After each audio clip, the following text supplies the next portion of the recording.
Les Français en Thaïlande sont tous des arnaqueurs. Est-ce que vous l'avez déjà entendu celle-là? Je pense que oui, et même souvent.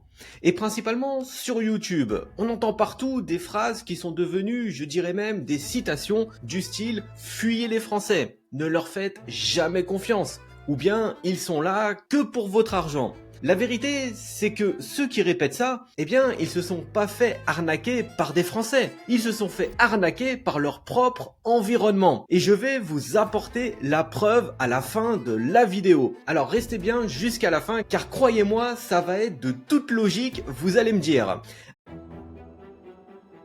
Alors, écoute-moi bien. Le problème, c'est pas les Français. Le problème, c'est où tu les rencontres. Tu traînes dans un bar à filles à 2h du mat, complètement bourré, avec 3 minettes accrochées à tes bras. Un mec débarque, te paye un verre et te dit qu'il a un business en or et que tu peux gagner 50 000 balles facile. Et toi, dans ton état, tu te dis « Ah ouais, génial ! En plus c'est top, car tu te dis que tu pourras impressionner tes minettes. » Alors qu'avec l'argent que tu leur donnes, il n'y a pas besoin. Puis 3 mois plus tard, tu pleures sur Reddit. Du style, je me suis fait arnaquer par un Français en Thaïlande. Eh bien non, la réalité, c'est que tu t'es fait arnaquer par ta propre naïveté. Il faut bien comprendre une chose, c'est que ce n'est pas une question de nationalité, mais plutôt une question de contexte. Maintenant, je vais te donner les signaux d'alarme. C'est gratuit et vois-le comme un cadeau de Noël. Red flag numéro 1, c'est une personne qui te dit « Je connais toute la Thaïlande ». Alors là, tu cours, tu sprintes, tu détales comme un lapin. Personne, j'ai bien dit personne, ne connaît la Thaïlande mieux qu'un Thaïlandais. Et point final. Les Français qui te sortent ça après 6 mois sur place, c'est soit un mytho, soit un mec dangereux. Dans les deux cas, faut courir le plus loin possible. Red flag numéro 2, c'est le mec qui te dit qu'il a un investissement en or à te proposer. Il te dit ça dans un bar à 23h après 3 singas. Tu vois le tableau? Là, ce qu'il faut se dire, c'est que si son business était si génial, il serait pas là à recruter des pigeons entre 2 shots de tequila. C'est aussi simple que ça. Et enfin, le red flag numéro 3, c'est le mec qui te dit qu'il connaît tout le monde. Ici, il faut bien prendre conscience que les bonnes connexions, ça se construit dans le travail et non pas dans les soirées. Un mec qui connaît tout le monde, mais qui peut pas t'expliquer clairement ce qu'il fait de ses journées, c'est red flag. Faut prendre tes jambes à ton cou et cavaler comme un lapin. Bon, maintenant que vous êtes bien sensibilisés, la vraie question, c'est de se demander s'il existe des Français fiables en Thaïlande. La réponse est bien sûr que oui, mais tu les trouveras pas au Soi Cowboy. Tu les trouveras dans les événements de networking, dans les espaces de coworking, dans les meet-ups d'entrepreneurs. Ces Français-là, ils se lèvent le matin pour créer de la valeur, pas pour te vendre du vent. Ils ont des projets, des vrais restaurants, du business en ligne, du consulting, du dev, de l'IA. Ils bossent, ils construisent, ils avancent. Et devine quoi? Ces gens-là, ils n'ont pas le temps de traîner dans les bars pour recruter des investisseurs naïfs. Moi-même, j'ai rencontré des Français exceptionnels, des Français brillants, généreux, qui partagent leurs connaissances sans rien demander en retour. Mais je ne les ai pas trouvés accoudés à un comptoir à 3h du mat. Il faut bien comprendre que l'on récolte ce que l'on sème. Et la semence, est très fertile en Thaïlande, beaucoup plus que dans n'importe quel pays. N'oublions pas que la Thaïlande, c'est un pays en pleine expansion et ça ne va pas s'arrêter pendant que d'autres pays deviennent le tiers-monde. Je sais que vous voyez de quoi je parle.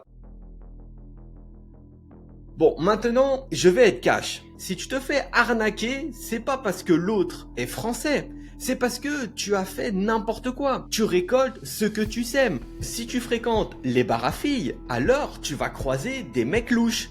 Si tu cherches l'amour sincère dans un gogo bar, alors tu vas te faire plumer. Si tu investis ton argent sur des conseils d'un inconnu bourré, alors il va tout te prendre. C'est pas de la malchance au final, c'est juste de la connerie. Et la connerie, ça se soigne. Ça s'appelle d'ailleurs le discernement. Alors tout ça, c'est bien beau, mais comment bien s'entourer?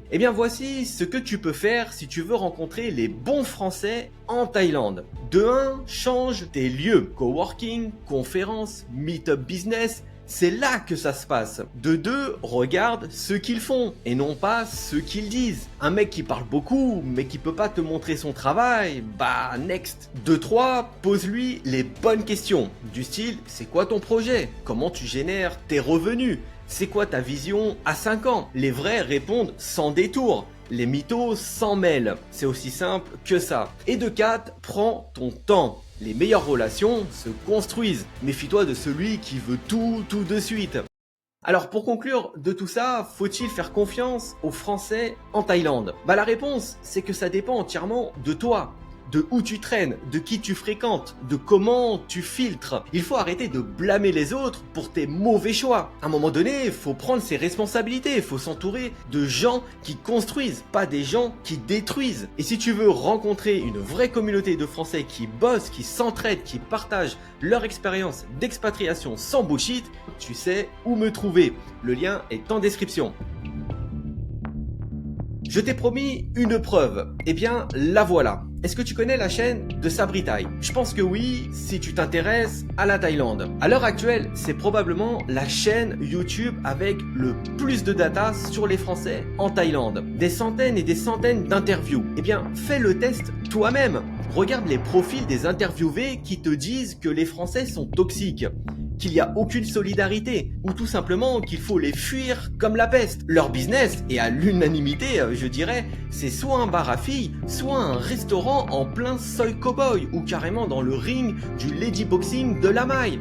En gros, un truc qui tourne autour de la nuit. Maintenant, regarde ceux qui génèrent des centaines de milliers d'euros par mois. Ceux qui ont des business en ligne, un vrai restaurant, ceux qui font du consulting, ou qui sont dans la tech. Eh bien eux, ils te disent l'inverse. Ils ont trouvé des partenaires français, des associés français, des amis français. Tout ça pour dire que la différence, c'est pas la nationalité, c'est l'écosystème. Je ne sais pas si tu connais Jim Rohn. C'est l'un des plus grands conférenciers en développement personnel. Il a dit une phrase très révélateur qui est devenue aussi très populaire. C'est que tu es la moyenne des 5 personnes que tu fréquentes le plus. Ça veut dire que si tes 5 personnes, c'est des mecs bourrés dans des bars à 3h du mat, bah devine ce que tu deviens. Et si tes 5 personnes, c'est des entrepreneurs qui construisent, qui créent, qui avancent, devine ce que tu deviens. Si tu me crois pas, eh bien tu peux faire le test directement chez toi. Place une pomme pourrie parmi 4 autres pommes belles et radieuses.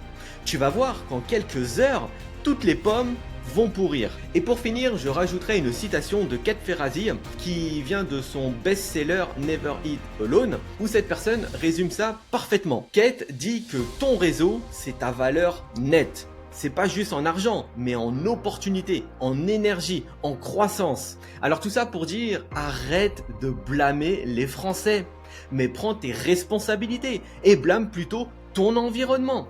Car il n'y a qu'en prenant ses responsabilités qu'on pourra changer, et non en faisant la victime.